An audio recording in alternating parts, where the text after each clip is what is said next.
the last time we did an interview was in January of 2021, which was near the start of the pandemic.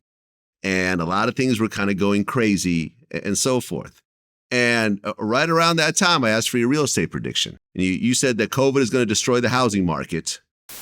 Housing, single-family homes in this country are going to be destroyed. We're going to go from 63% ownership probably down to 57 or 56. Last weekend, JP Morgan Chase increased the down payment on a single family to 20%. Minimum down payment's 20%. The beacon score or the credit score has to be a 700 to get a mortgage. Housing's over. Yeah. But in fact, the housing market boomed like crazy. Crazy. I mean, I was surprised. Were you surprised? 100%, dude. But as I look back over history, every time people get terrified, they go buy homes. I don't know what people think the world's coming to an end. Let me go buy a place to live in. While it ends, I can be in my house. Well, I mean, this was somewhat of a special case because everyone started leaving the office and working from home, and they wanted a more comfortable place to live. People were moving out of the cities, getting into houses, getting slightly bigger places and so forth.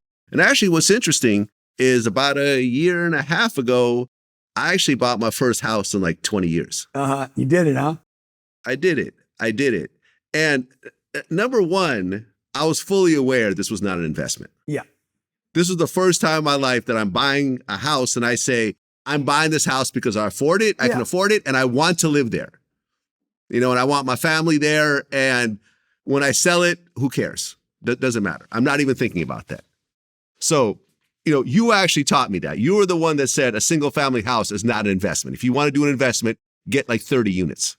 But if you want a single family house, do it because you want to do it. Yeah. And I did it.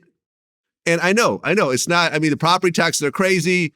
Our air conditioning broke. The new air conditioner costs like $5,000. There's definitely a lot of cost, a lot of costs in the association fee in my gated community, but I did it because I could afford it and I liked it. But what I want to say, what was interesting is because you went on a lot. I watched the Mike Tyson podcast that you did, and you kind of broke down how, the banks really make all the money when it comes to these mortgages. Right.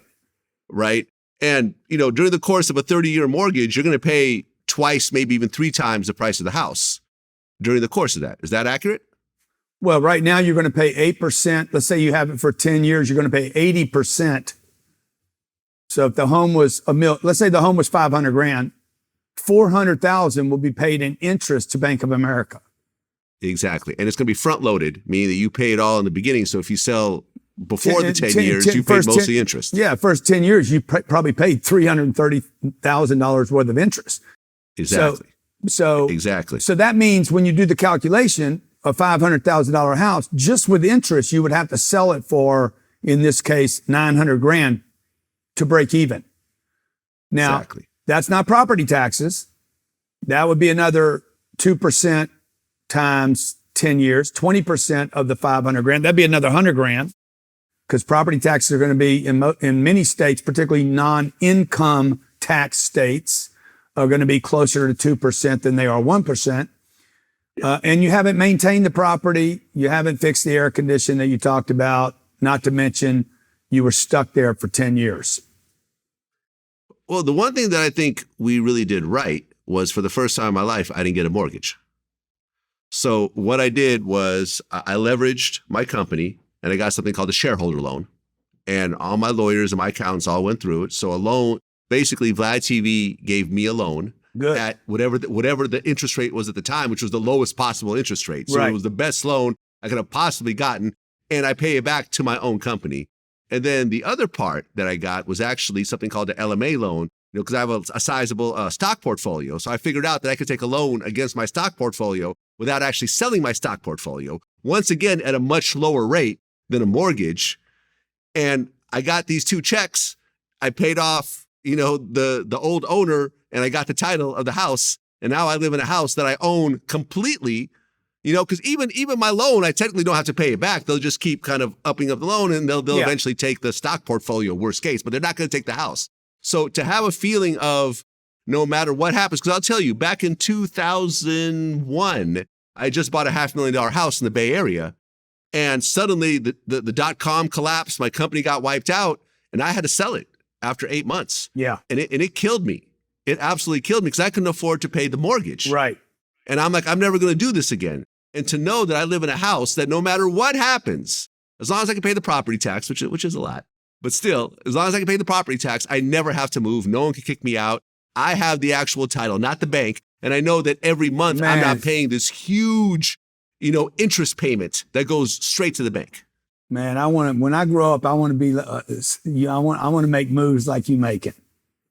But, I started to realize that most of the people I talk to in my income bracket and above, they all do this. Yeah. No multimillionaire goes to Bank of America and gets a mortgage. Yeah.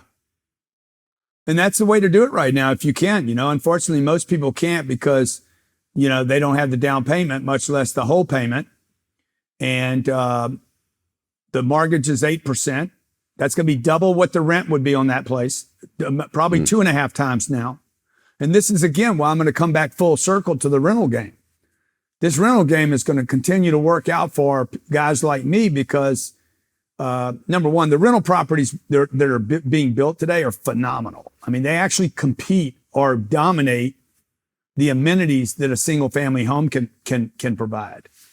And they're cheaper. The average rent's about $1,800 a month across the country, and the average mortgage is almost $4,000.